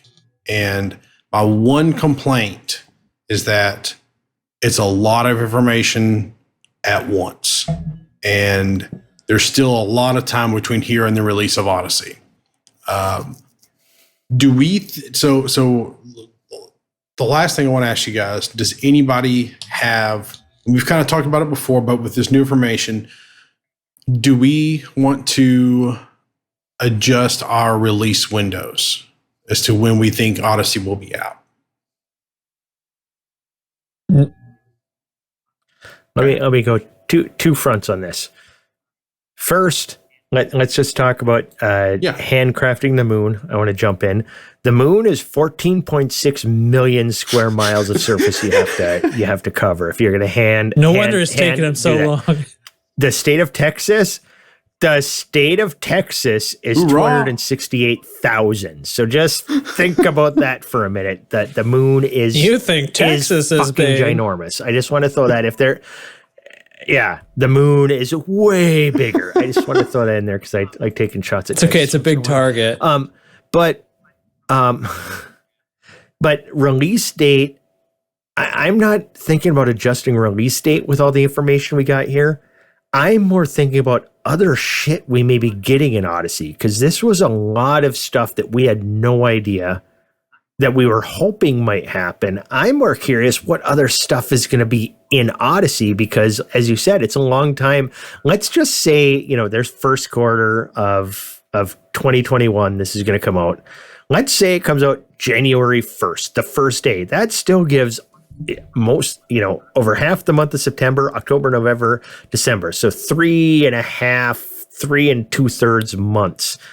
Still, if they're going to release just stuff going forward here, they could release a whole lot of shit between now and then that's part of this game. And that's where my hopes is, not pushing release date back. I'm more just, they've got a lot of time to work on this. And I'm still in the assumption that I'm using the presumption that it's going to be later than January. I think February or March is more realistic. But then again, I've been wrong many times, and I will be wrong many times again. So I'm not saying that I'm right. If it comes out sooner, amen, brother, I'm happy. But I think that as far as continuing to give us information, I'm hoping what they gave us this week wasn't like, here's a big cheeseburger to keep you satisfied for the next 2 months. I'm hoping this is like, here's a taste, more to come, So I'm more excited about what else we're going to see. Yeah, it really doesn't matter when it comes out, so long as they're still feeding us content. Are you referring to like Galnet and stuff starting back up? Or like Dev Diaries? Both are going to be similarly loaded assets for them too. Yes, because fiscal quarters and Gregorian quarters are different quarters. Mm-hmm. You're using big words. I'm gonna go with the fact. I'm gonna go with the fact that Galnet started up now. Today we got new burning stations, new Galnet article, and everything else. This isn't Odyssey stuff. They're feeding us shit now to do in game to get us primed for Odyssey. So that's where I'm excited. Is keep it coming. Give us more news. Give us more Galnet. Give us more burning stations or whatever you want to give. Oh my God, there's a new Guardian location that was discovered. Whatever you're going to give us, keep giving us stuff to keep us excited and bringing people back to the game that have been logged off for the last God knows however long. So, Yeah, I totally agree with all that. I have confidence that there will be, more Dev Diaries and stuff like that in the meantime. No idea when it's coming out, but I'm sure in spite of monthly or bi-monthly videos, we will still not know the extent of the content that will eventually release. agreed. Until when? 3 weeks before? Day of. 6 weeks before? There's going to be 2 stuff in there months they haven't before? told us Day that of. will be discovered. Wow. That's the way they do it. Isn't that what we just learned on Tuesday? That's what they do. Yeah. They'll tell us all kinds of stuff, and then we're going to find things. So, Truth. okay, so they announced Horizon in August of 2015, and they released it in December of 2015. Is that right? Yeah, I think that's right. Yeah. So, It's 2015. Was that World War II or World War I? Yeah, I don't think so. I don't think that's right. I've just lost track of time so bad. I don't know. Vietnam War? So okay. long ago. You're confusing the shit out of me. Anyway, Googling intensifies. Wow. yeah, I know. So anyway, a point to saying that is that there was 4 months of pre-order time. Now, pre-order time is key into the way that games are sold. Now, the reason why this is because they effectively bank and invest the money that they earn during pre-order video game time. So most countries, it is illegal to allow a game to be pre-ordered longer than 6 months. So there's some exceptions to that. Like if you allow certain refunds, Kickstarter campaigns are different, things like that.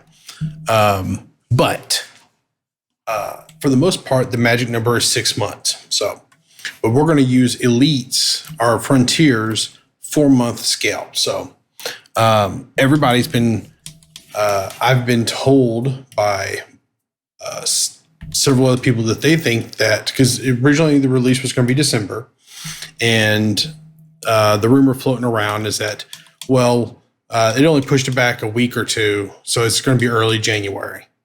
I don't think so, because I think if it was early January, Odyssey would be available for pre-order right now at the beginning of September. And because, October, November, December, January, that would be the 4th month. I think this game goes on pre-order in November, and I think that we get a February, March release. And I've been saying that for quite a while. I know the whole David Braben thing with the, he's, legally, I'm using air quotes here, legally tied to release the game because of investors and stuff. Listen, the investors understand it's a video game company and release dates are fluid. He's not going to be legally tied to that. There's been several times video game developers have had to push things back for different reasons, and they promise a release or an update to the investors, and nothing came out of it. And if you don't believe me, fucking go look at Star Citizen. Jesus. Anyway, so I think that. But does Star Citizen have a public board? Sorry, I actually don't want to No, argue about this at all. they don't. I don't They care don't. about Different. any Yes, of this. Yes, exactly. I was going to say it. Damn it. Anyway, Yes. so Carry on, Ty. that's all. I think it'll be February, March, and I'm perfectly okay with that because there's a bunch of games coming out at the end of this year that I'm looking to play. So the kind of further they push this back a little bit, I'm happier with because that gives me more time to play those other games, kind of gets them to a conclusion before I can come back to my space game. And that's all I got to say about that. What else, guys? That's the way the cookie crumbles. Yeah. I think that's going to be our show. Yeah. Do we have anything else y'all want to go through before we wrap it up?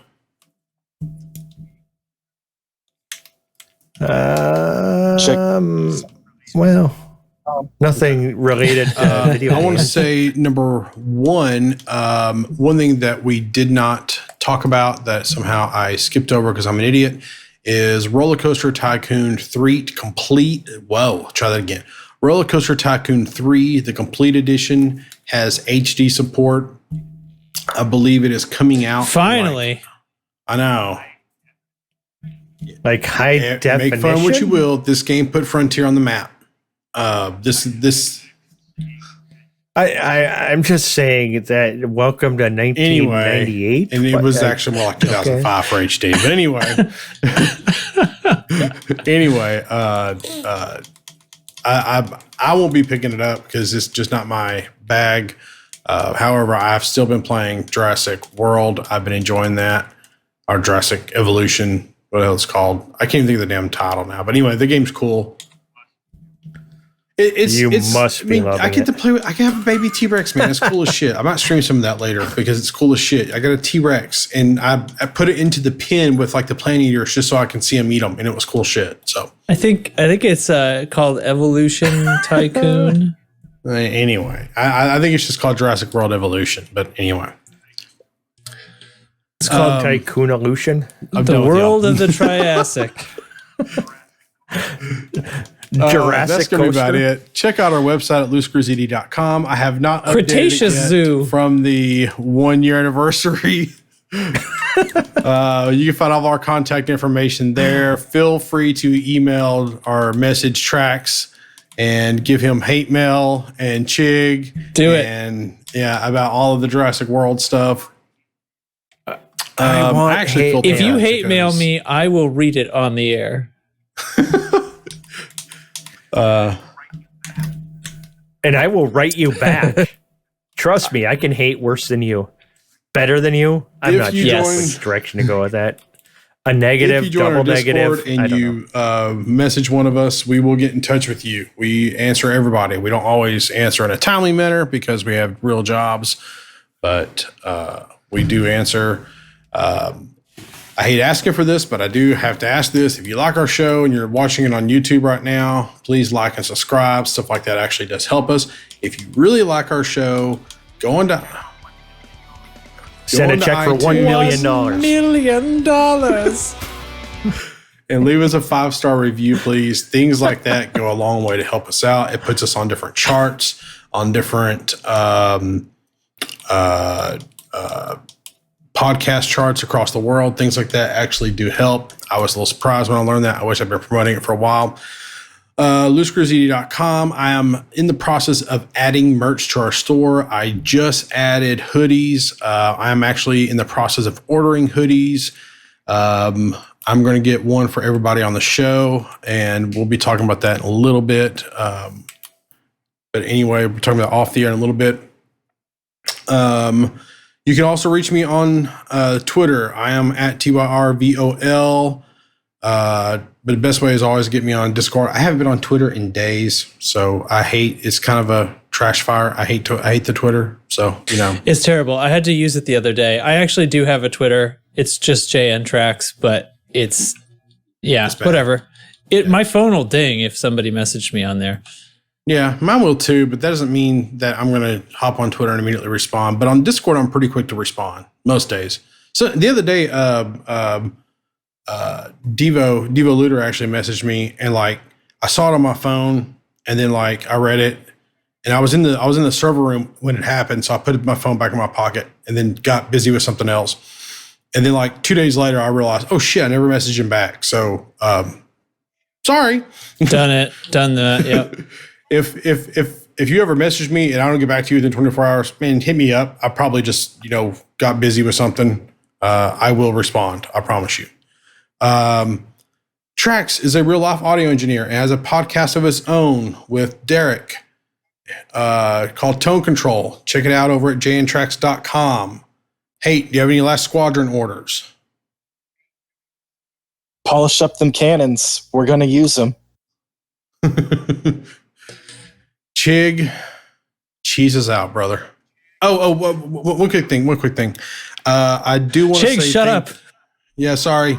I'm sorry. I did that like 5 times tonight. I'm sorry. Very big thanks to Psychit and Mal and Alec Turner and who else? Excuse me, Arthur. Arthur. Yeah, Arthur. Arthur told me. Arthur told me 1 year wishes. Thank you guys very much. That was awesome. They were all surprises to me. Trax played them very close to the vest. Every time I hear one, I'm very surprised. Thank you guys so much. Chig, cheese us out. I'm done. All right, cheesing out. I just want to add a couple quick things, just real quick. First, no, I'm done. First, great. Chig, shut up. I was cussing myself. God damn it, Chig, shut the fuck up. All right, I just want to jump into 2 things. Mal and Psychit, yours is one of the podcasts I listen to every week. You guys are doing a great job. Thank you very much. And get Ty on your show already. Jesus Christ. All right. Second, I was looking up at who we have sitting in general, and I see Data and Teflon. We need to get one or both of those guys on the show one night as at least a commander of the year or something, because they are always present in our Discord. They are always doing shit for the squadron. Yep. We need to get them on the show one of these days. I mean, seriously. Now, finally, cheese of the week. I'm going to go with, I'm just going to preface this real quick. This is like the 16th, 17th, 18th cheese of the week. There is a finite number of cheeses. So I'm just gonna give you a heads up that I've been doing broad strokes on a lot of weeks, and I'm gonna do a broad stroke this week, but know that the cheeses are gonna start getting more condensed. Like this week's cheese is cheddar. I'm just going to go straight cheddar because then I can do white cheddar, extra sharp cheddar, New York cheddar. I can do all that shit later. I'm just letting you know now because I'm doing cheddar now. Doesn't mean I cannot bring back cheddar later. So tonight's cheddar cheese is cheddar cheese. Yes, it took this long for me to bring it up because it's such a big gun. Get this. The United States alone manufactures 3 billion pounds of cheddar a year.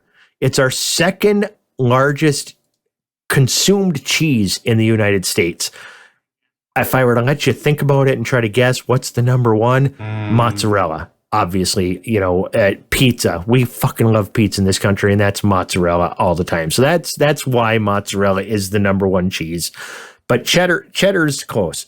Cheddar, a lot of people don't know, is actually an English cheese. There's a town of Cheddar in England, and that's where this comes from. And it's a great cheese, and there's a lot of variances. I'll get to those in coming weeks. This week, just go out, grab any fucking cheddar you can find, eat all of it, and stay cheesy, everybody. Thanks for that. And yeah, there is a finite amount of cheese, but I was going to say I fully support repeating cheeses. So